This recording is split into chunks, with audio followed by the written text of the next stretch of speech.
The critical patriot देखने वाले सब दोस्तों को खुशामदीद। आज मेरे साथ इस्लामाबाद से शरीके गुफ्तगू हैं air vice marshal Shahzad Chaudhry साहब।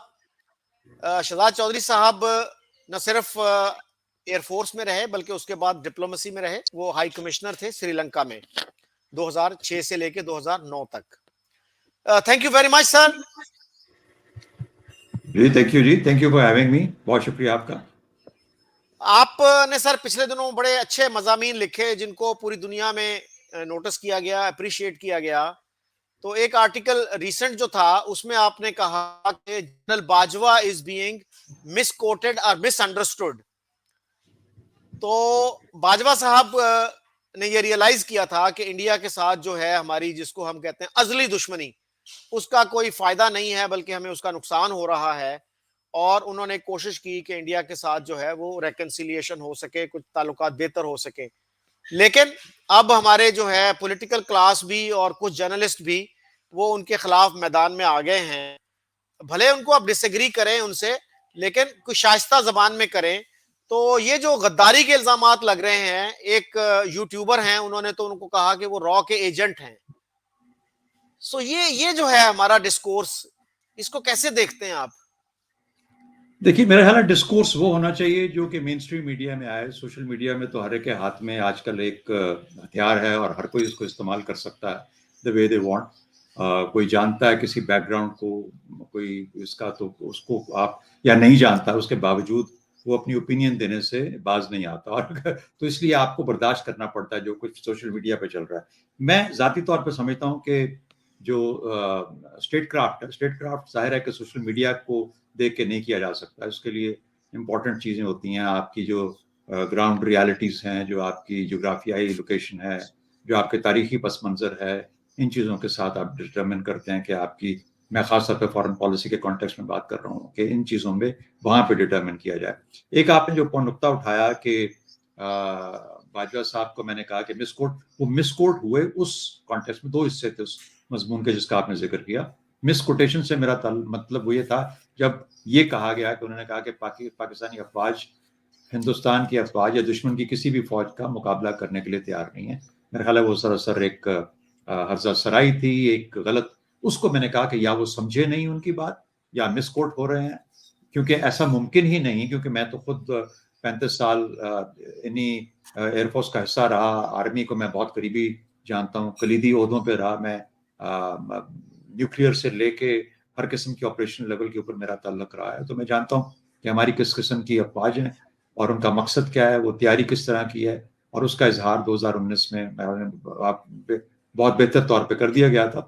तो वो एक हिस्सा था। दूसरा हिस्सा जो आपने सवाल उठाया वो था भारत के साथ ताल्लुकात का। ये मेरा पहला मजमून नहीं है, इससे पहले भी मैं काफी मरतबा लिख चुका हूँ। उसके अलावा मोदी की जब ये चीफ मिनिस्टर थे गुजरात के, उस वक्त से मैं इनको ट्रैक कर रहा हूँ, क्योंकि ये उस वक्त मनमोहन सिंह की अपनी एक हुकूमत जो कांग्रेस की थी, मनमोहन सिंह प्राइम मिनिस्टर थे, लेकिन ये चीफ मिनिस्टर पंजाब और बीजेपी के होते हुए इनका एक अलहदा चैनल इन्होंने चाइना के साथ खोला हुआ था। ये वाहिद चीफ मिनिस्टर थे जिनको, जो हर साल चाइना जाते थे और हर साल रेड कार्पेट इनको वो दिया जाता था, वेलकम। और इन्होंने चाइना के साथ मिलके और खास तौर पर फिर अपने जो वहाँ पे मनी क्लास थी, जो बिजनेसमैन थे गुजरात में, उनके लिए ऐसा माहौल पैदा किया। चाइना के लिए भी कुछ बहुत सारी मदद थी। तो गुजरात की जो रियासत थी, हिंदुस्तान के गुजरात की रियासत, वो ऐसे उठी कि एक मिसाली तौर पर इकोनॉमिक हब बन गया वो हिंदुस्तान का। और वो मिसाल उसने थ्रस्ट किया मोदी को। बेशक मोदी पावर में आने के बाद सेंटर में जब उन्होंने वो मिसाल कायम कर दी, वहां से जब सेंटर में आए तो उन्होंने बहुत सारी ऐसी चीजें की जिनसे बहुत ज्यादा अख्तलाफ किया जा सकता है।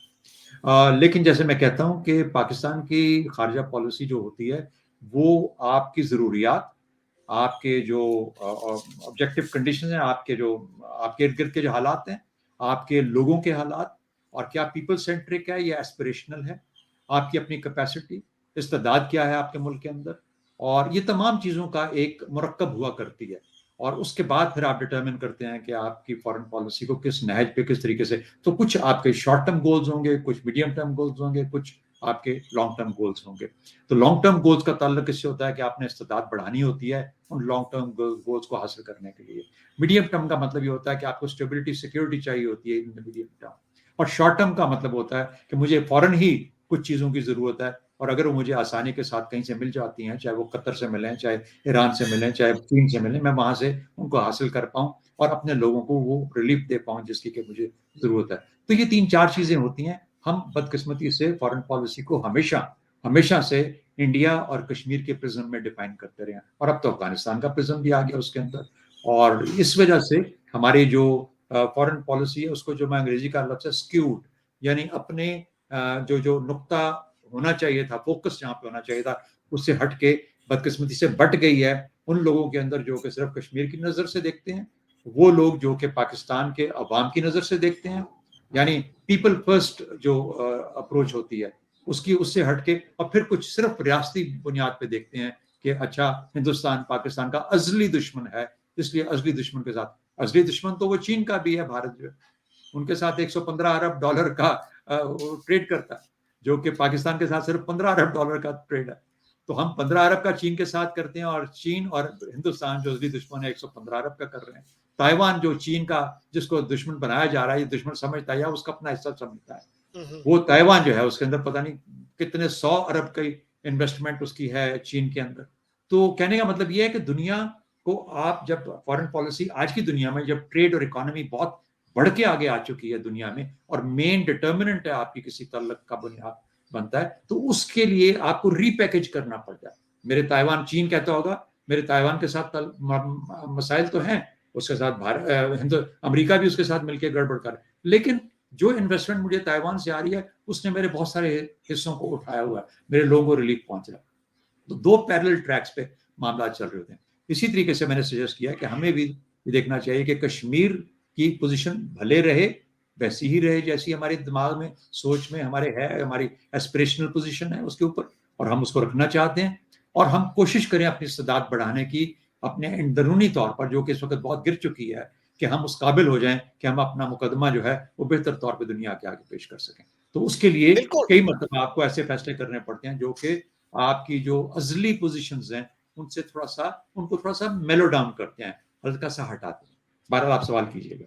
जी, आपने फ्रेशनेस की बात की, फ्रेश थिंकिंग की बात की, और मिलिट्री लीडरशिप ने जब फॉरेन ऑफिस को कहा कि भई आप थोड़ा ग्राउंड तैयार करें, इसके लिए कोई फ्रेश थिंकिंग करें, तो हमारे फॉरेन मिनिस्टर साहब ने foreign secretaries, retired foreign secretaries को आगे कर दिया, और उस पे आपने बड़ा इंटरेस्टिंग कमेंट लिखा कि वो they were incapable of doing any fresh thinking. Would you like elaborate a little bit on this? जी, मेरा मतलब कहने का ये था कि असल में ये जो हमारा इंस्टीट्यूशनल फ्रेमवर्क है ना, जो गवर्नमेंट का, इसके अंदर मिसाल के तौर पे एक सबसे बड़ी जो तनकीद की जाती है, फौज पे ये तनकीद होती है कि ये हर मसले के अंदर टांग अड़ाते हैं। फॉरेन पॉलिसी का बड़ा सवाल उठाया जाता है, फॉरेन पॉलिसी कहाँ बनती है? वो सारे कहते हैं जी, सब मिलके ये एक आवाज के साथ, जी GHQ में। अच्छा, कहाँ बननी चाहिए? फॉरेन ऑफिस में बननी चाहिए। अच्छा, तो ये क्यों है? क्योंकि GHQ है ही ऐसा।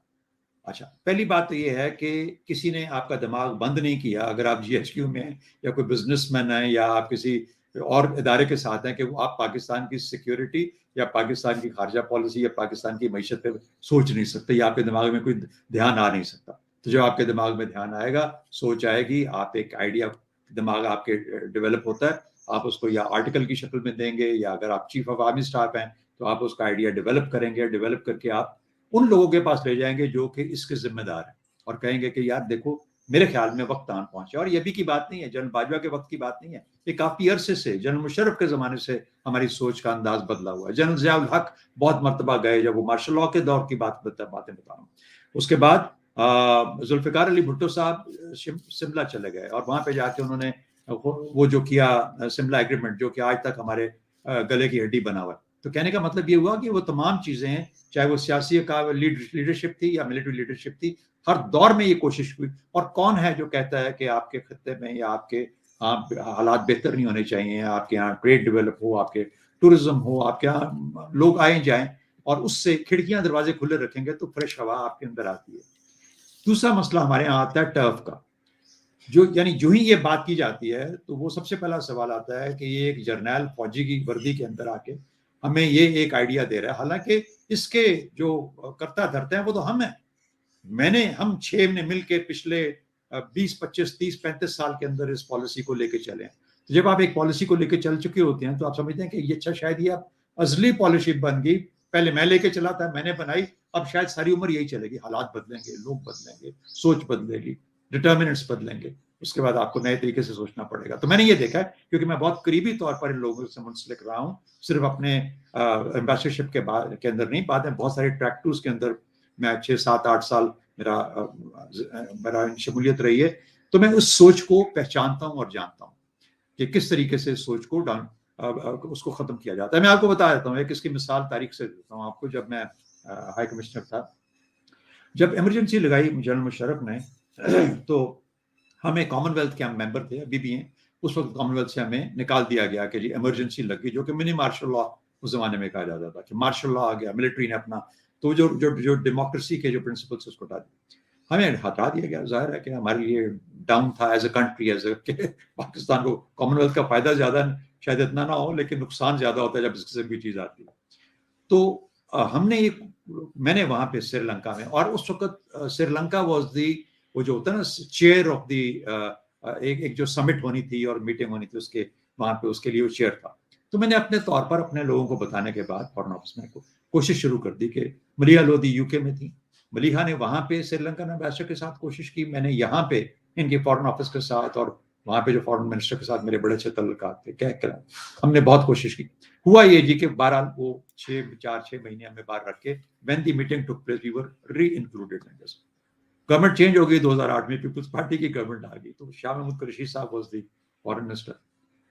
तो वो वहां पे कॉमन सॉरी इसकी साउथ सार्क की समिट आ गई कोलंबो में, तो वहां पे ये तशरीफ लाए जब, तो मैंने वो मुलाकातें होती हैं, प्रेसिडेंट से मिले और लोगों ने बहुत हमारी मदद की थी इस चीज के अंदर, प्रेसिडेंट ने बहुत डायरेक्टली इन्वॉल्व होकर हमें, तो मैंने कहा कि इनका शुक्रिया अदा कर दीजिए कि कॉमनवेल्थ के अंदर पाकिस्तान दोबारा, आप तो पाकिस्तान पीपल्स पार्टी का। उन्होंने कहा शुक्रिया, वो किस चीज का?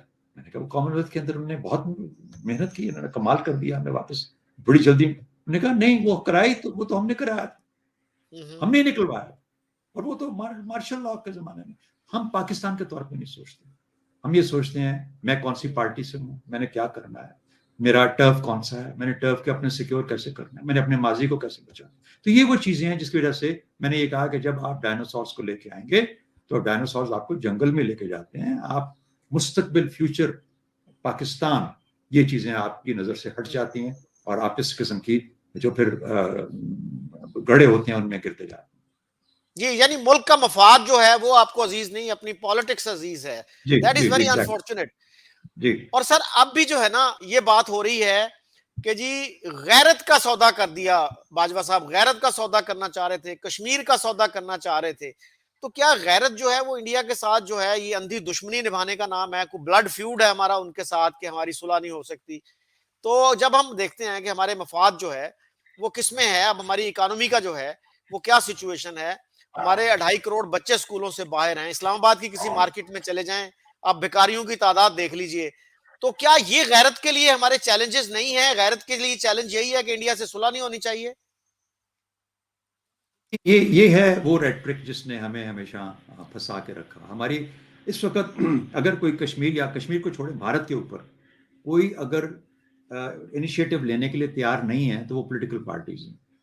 और उसकी वजह यह है कि कोई पॉलिटिकल पार्टी, आप देखिए, मतलब हम समझते हैं कि पीटीआई आज की जमात है, बड़ी पॉपुलर जमात है, एक फ्रेश सोच, फ्रेश लीडरशिप के साथ है, लेकिन जो ही ये बात हुई तो पीटीआई के जो लीडरशिप थी उन्होंने किस तरीके से इसको पकड़ा और कश्मीर के ऊपर उस जनरल बाजवा को भी और इस गवर्नमेंट को भी, क्योंकि उनका पॉलिटिकल पर्पस सर्व होता था इस चीज से, उन्होंने करना शुरू कर दिया। तो कोई कोई पॉजिटिव कंट्रीब्यूशन किसी तरफ से नहीं मिलती। सबसे ज्यादा खौफ इनको ये होता है क्योंकि इसको एज ए विपिंग लैश इस्तेमाल करते हैं। इस कश्मीर के नाम के ऊपर, किसी नाम के ऊपर हम किसी पार्टी को मतलब गिरा सकते हैं, मलाइन कर सकते हैं, तो इसको एज ए पोलिटिकल टूल इस्तेमाल किया जाता है। हम तो कहते थे ना कि मोदी जब भी इलेक्शन कैंपेन करता है तो पाकिस्तान के बहुत बार बार मेंशन करता है अपनी तकरीरों में। हम भी कम नहीं है इन चीजों के अंदर, और ये हमारे सामने मिसाल है जो कि हमें हिलने नहीं देती, एक सोच आने नहीं देती। आप ऑक्सफोर्ड का पढ़ा हुआ बिलावल भुट्टो, वो अपने नाना की वो 67 वाली वो जो अप्रोच है वो लेके चल रहा है। अब 67 के बाद हम आज 23 में बैठे हैं, तो मतलब ये 60 साल गुजर गए भाई। कोई थोड़ा सा अपने आप को बदलो। तुम आजकल के बच्चे हो, पढ़ के आए हो बाहर से, think about you are the future of this country, what is good for this country. दूसरी बात मैं बताऊंगा आपको, तकरीबन मेरे ख्याल में 1 लाख के करीब कश्मीरी शहीद हुए हैं पिछले 30 साल के अंदर अपनी स्ट्रगल के अंदर। उनकी वो लीडरशिप जो कि बुनियादी तौर पर एक मशल लेके चल रही थी आजादी की, अली अहमद गिलानी साहब हैं, उसके अंदर बाकी लोग हैं, वो अब ऐसा ऐसा वो दुनिया से चले गए, फेड आउट हो गए। एक बुरहान वानी आया था, उसको इंडियंस ने उड़ा के खत्म कर दिया। अच्छा, उसके बाद अब 30 इतने सालों की इस सारी चीज के बाद, और आप भी as a supporter of the Kashmir cause और कश्मीरी पीपल, आपने भी अपने आप को बांध लिया 3-4 चीजों के अंदर। हर किस्म की चीज कोशिश करने के बाद आपने भी कहा कि हम सियासी, अखलाकी और डिप्लोमेटिक सपोर्ट जो है उसको दें। आपने अपनी लिमिटेशंस का अंदाजा खूब लगा लिया। अच्छा, तो एक तो ये भी आइडेंटिफाई हो गया। फिर आज कश्मीरी 1 लाख लोगों का खून देने के बाद इंतजार में है कि हमारा कोई दुनिया में वाली वारिस है, हमें कोई पूछेगा। 1 लाख बच्चे, उनके कितनी औरतें बेवा हो गई, कितने माएँ जो हैं वो अपने बच्चे खो बैठी, वगैरह वगैरह। ये सारा नुकसान उनका हो रहा है और हुआ है, और खून बहाया गया है और खून बहाया जा रहा है। और शायद अब कि वो ये फटीग एक आती है हर चीज की, ये कब तक लेके चलेंगे, कब इकोनॉमिक डिविडेंड्स जो है इंडिया की इकोनॉमिक प्रोग्रेस के, वो कब वहां पे जाके उसको मेलो डाउन कर देंगे उस चीज को। ये टाइम वक्त को देखना बहुत लाजमी होता है। दूसरी बात, आज पाकिस्तान की रियासत नहीं, पाकिस्तान के अवाम मुश्किल में, पाकिस्तान के अवाम मुश्किल तरीन सिचुएशन में खड़े हैं। आपको ना प्याज मिलता है सही कीमत पे, ना टमाटर मिलता है, और जो हालत है इन्फ्लेशन की वो हम सब जानते हैं, उसको दोहराने की जरूरत नहीं। ऐसे में अगर आपको, मैं नहीं कहता कि हम हमारे जाने से, मेरे हाथ आगे करने से मोदी हाथ मिलाएगा मेरे साथ या नहीं, इट टेक्स टू टैंगो उसको। लेकिन क्या मेरी अप्रोच में तब्दीली आनी चाहिए? क्या मुझे ट्रेड सेपरेट होके मसाइल से देखनी चाहिए? कश्मीर अपनी जगह पर है, एलओसी के मसाइल, मुझे कौन रोकता है कि अगर वो 10 गोले दागेगा तो मैं 20 नहीं दाग सकता? आप दागें, आपको किसने मना किया? आपने 2019 में साबित कर दिया कि आपके अंदर कितनी गैरत है। आपने साबित कर दिया। आपने अभिनंदन आपके हाथ में था, 3 दिन 4 दिन आपका मेहमान रहा, आपने 3 जहाज उनके मार के रहे उसने। तो आपने हिंदुस्तान को सबक वहां पे दे दिया जब हिंदुस्तान ने कोशिश की आपके साथ हरकत करने की। गैरत भी थी, हमीयत भी थी, जज्बा भी था, ताकत भी थी, कैपेसिटी भी थी, इस्तेदाद भी थी, और वो साबित करके दिखा दिया आपने। उसके अंदर किसी कोई शक है किसी को? यही बाजवा उस वक्त आर्मी चीफ था, वो के वो एयरफोर्स का लेड मिशन था, एयरफोर्स का काम था, लेकिन Bharat as an arm forces हमने एक अपना इजहार किया। लेकिन क्या, अब मैं अपनी लीडरशिप से बात करता हूँ, लोगों से जो सोच समझ वाले लोग हैं, कि मुझे पीपल फर्स्ट अप्रोच के साथ क्या मैं कश्मीरियों का खून किसी तरीके से बंद करा सकता हूँ? क्योंकि वो भी तो इंसान है ना। मुझे मुझे मेरी मेरी मेरी ख्वाहिश के मुताबिक अपनी आज़ादी की मशल पकड़ के चलने के लिए वो कितना खून और दें, और उनकी कितनी माएँ अपने बच्चों को खोएंगी, और कितनी बहनें अपने भाइयों को खोएंगी। ये जरा थोड़ा सोचने की बात है, अपने अपने घरों में लगा के देखिए इस चीज को। दूसरी बात, पाकिस्तानी अवाम ये कहाँ से आए? इनको सिर्फ रूस से आलू आएंगे, या हम लालू भेजेंगे वहां पे, या क्या करेंगे? कहाँ से? ईरान से आप कुछ कर नहीं सकते। तो कहने का मतलब ये हुआ, चाहे वो ईरान हो, चाहे भारत हो, चाहे कोई और मुल्क हो, आपको अपने तल्लुकात अपनी जरूरियात के मुताबिक डिटरमाइन करने होंगे, और फिर उन तल्लुकात को प्री पैकेज करना है। कश्मीर पे मैं कोई सौदा नहीं कर रहा, ये कहना पड़ेगा, सौदा नहीं कर रहा। एलओसी भी कायम है, 10 मारोगे 30 खाओगे, लेकिन मैं तुम्हारे साथ हल्का फुल्का अब ये ट्रेड यहाँ पे वागा के थ्रू या फ्रांस जगहों के थ्रू मैं करने के लिए तैयार हूँ, क्योंकि जाहिर है उनकी भी जरूरत है, उनके भी प्याज कम हो जाए तो पाकिस्तान से जाते हैं। तो कहने की बातें ये है कि ये सब चीजें आपको दुबई से तो आ रही हैं। $5 अरब का आपने इनडायरेक्ट ट्रेड तो किया हुआ है, अगर आप इसको डायरेक्ट करेंगे तो शायद आपको $1 अरब का भी ना पड़े, कीमत आप उतनी अदा कर रहे हैं। तो थोड़ा सा एक प्रैग्मेटिज्म और अकल के साथ और फहम के साथ और समझ के साथ लेके चलने की जरूरत है। आपके दोस्त आपको कहते हैं, चीन आपसे कहता है मैंने मकाओ लिया, मैंने हांगकांग लिया, ताइवान भी लूंगा, लेकिन उस वक्त लूंगा जब इसका वक्त राइट होगा। हम उस रेस में काफी पीछे रह गए हैं आज भारत से। हमने पहले ये गैप कम करना है, फिर अपने आप को दुनिया को दिखाना है कि मेरी आवाज के अंदर एक क्रेडिबिलिटी है, मेरी आवाज को सुनो। वो तब सुनेगा जब मेरे ये नेगेटिव्स खत्म हो जाएंगे और मैं वहां पे जाऊंगा जहां पर मेरी आवाज सुनने के लायक होगी। मैं शायद इंडिया को ना पहुंच पाऊं, लेकिन मुझे इतना गैप नहीं बढ़ने देना जहां पर मैं इररिलेवेंट होकर रह जाऊं। इन तमाम चीजों के लिए मुझे अपनी पॉलिसी को रिकैलिब्रेट और रिव्यू करना पड़ेगा पाकिस्तानी के तौर पर।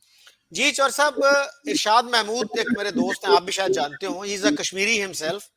और वो कश्मीर गए थे सजाद लोन की शादी में शिरकत के लिए, जो अब्दुल गनी लोन के साहबजादे थे।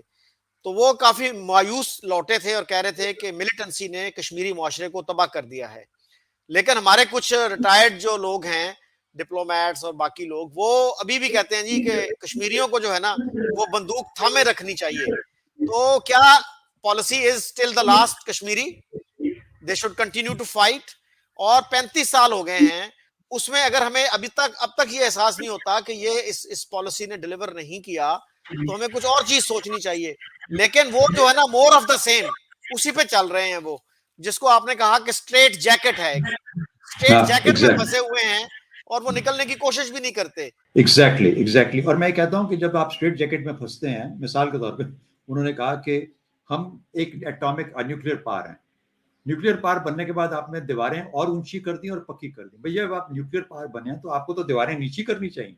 अब आपको थोड़ा सा धड़ल्ले के साथ बाहर निकलना चाहिए दुनिया के अंदर, आंखों में आंखें डाल के बात करनी चाहिए। You should feel more secure.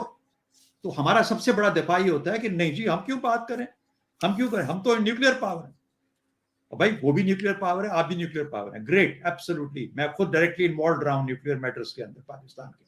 लेकिन कहने का मतलब ये हुआ कि अब आपको उसको, वो जो चीज है उसको इस्तेमाल आपको डिफरेंटली, अब you should be more secure to yourself, for yourself. अब मैं धड़ल्ले के साथ जाऊं, बगैर डरे जाऊं, बगैर, जब आप डर जाते हैं तो आप मोर्चों में छुप जाते हैं। मोर्चे क्या होते हैं? ऊंची ऊंची दीवारें, जिनके दरवाजे नहीं होते, जिनकी खिड़कियां नहीं होती।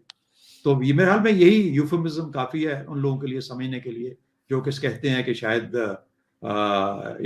पाकिस्तान स्ट्रेट जैकेट में जो लोग फंस जाते हैं, वो क्यों फंसते हैं? क्योंकि डरे हुए, सहमे हुए दिमाग है, सोच की काबिलियत नहीं रखते, आगे का नहीं सोचते। आज जी, अपना सोचते हैं, ये नहीं सोचते कि कश्मीरियों का क्या बनेगा, पाकिस्तानी बच्चों का क्या बनेगा।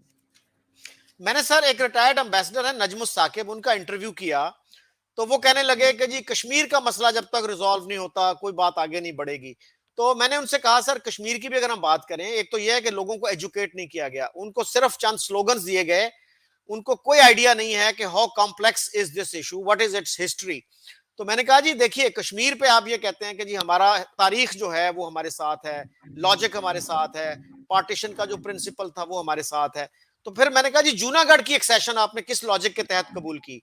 आपके अपने एक हाँ कोलीग हैं शाहिद अमीन, उन्होंने किताब लिखी है पाकिस्तान की फॉरेन पॉलिसी पे, he is a retired ambassador. जी तो वो जी। कहते हैं कि accepting Junagadh accession was a huge mistake, it eroded our case on Kashmir. तो ये बातें जब आप आवाम को बताएंगे तो they will think more rationally. तो you have to educate your people. कोई शक नहीं, कोई शक नहीं। देखिए, इस पे तो इतना लिटरेचर है इन चीज़ों पे, और काश के हम एक पैरेलल लिटरेचर जो इवॉल्व हुआ है, डेवलप हुआ है, उसमें आयशा जलाल ने बड़ा काम किया है इसके ऊपर। मेरे ख्याल में एक पाकिस्तान की तारीख को और इस इलाके और खत्ते की तारीख को उस नज़रिए से भी देखने की ज़रूरत है। हम पाकिस्तान के मामलात को जब तारीखी पस मंज़र में देखते हैं तो सिर्फ एक ही नज़र से देखते हैं और एक ही तरीके से देखते हैं। और चूंकि हमें एज अ माशरा पढ़ने का इतना शौक नहीं है, या नहीं रखते, या पढ़ना चाहते नहीं है, लिटरेसी भी शायद मार्जिनल सी है, नॉमिनल है, इस वजह से हम उस तरह की गहराई में और उन लोगों से नहीं पहचान रखते जिन लोगों ने इस पर बहुत और भी काम किया हुआ है। और इसमें कोई शक नहीं कि कश्मीर का मसला पाकिस्तान के साथ और पाकिस्तान और भारत के बीच में एक लॉन्ग स्टैंडिंग इशू है, लेकिन एक लेगेसी इशू है। और लेगेसी इशू मेरे हिसाब से, अब जब आप लेगेसी इशू कहते हैं तो लेगेसी इशू का मतलब ये होता है कि आप वक्त के साथ उस लेगेसी को इवॉल्व नहीं कर पाए, आप फंसे हुए हैं उसी चीज के अंदर जो 1949 था, 1950 था, 48 था। अब और बेशक इंडिया भी उससे बहुत फायदा उठा रहा है। इंडिया में कोई ऐसे फरिश्ते नहीं बैठे हुए, वो भी उसको बहुत इस्तेमाल करते हैं उस चीज को। और उस वक्त तो उन्होंने जो 5 अगस्त 2019 का काम था, उसके हिसाब से उन्होंने उसके ऊपर ऐसा शबखून मारा है कि पाकिस्तान असल में मेरे ख्याल में पॉलिटिकली सरप्राइज्ड हो गया उस चीज से। शायद हमें अंदाजा था कि ये होने जा रहा है, लेकिन हमें ये नहीं पता था कि वो इस तरह से होगा कि पाकिस्तान एक तरह से एक साइड पे इररिलेवेंट फ्रिंज में जाके बैठ जाएगा।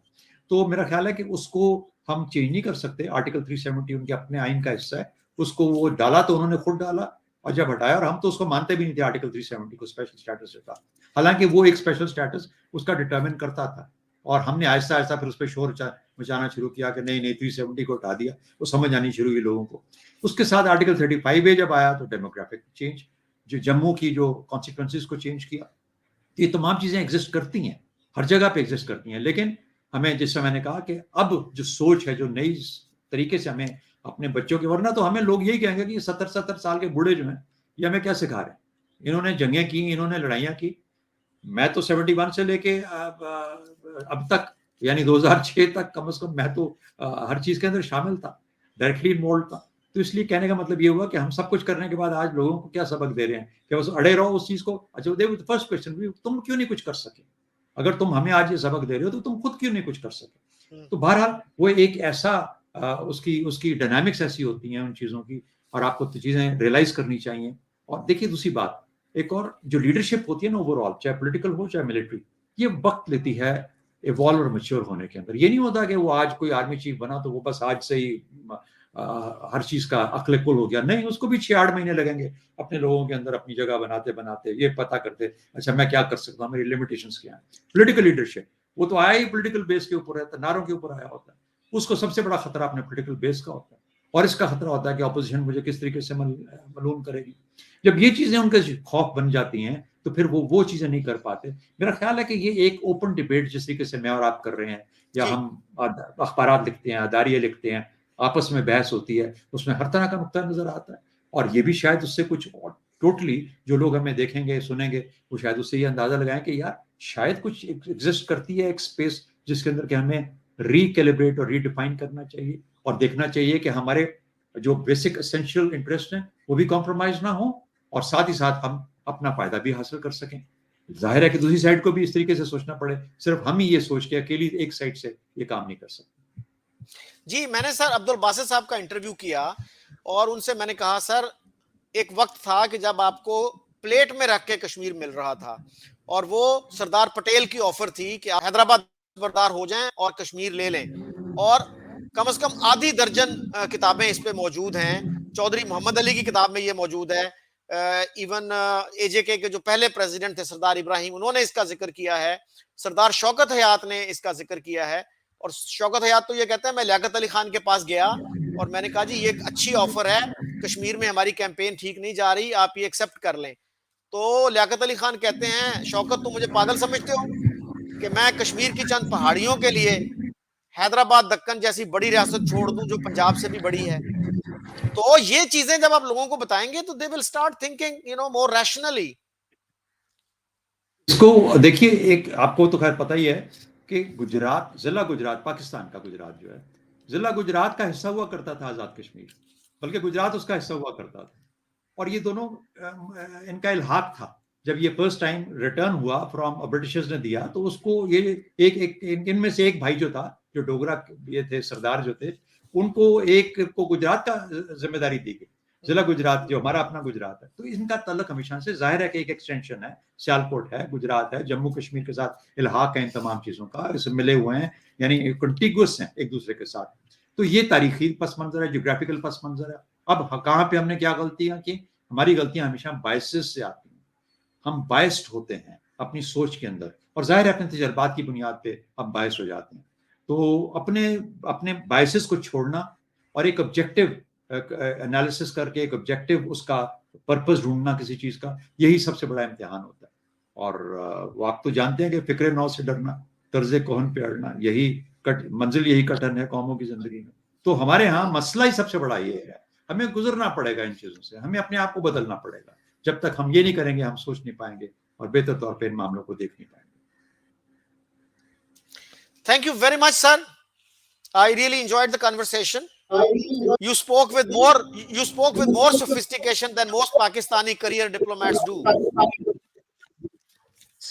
I'm grateful, sir. I'm grateful. बड़ी मेहरबानी आपकी to have me on your program. And since I know you for some time now, not in the sense of a personal relationship, but from your TV appearances. So it's always good to be with someone who, one has always been praised. I've always praised you for your appearances. So thank you very much. बहुत मेहरबानी।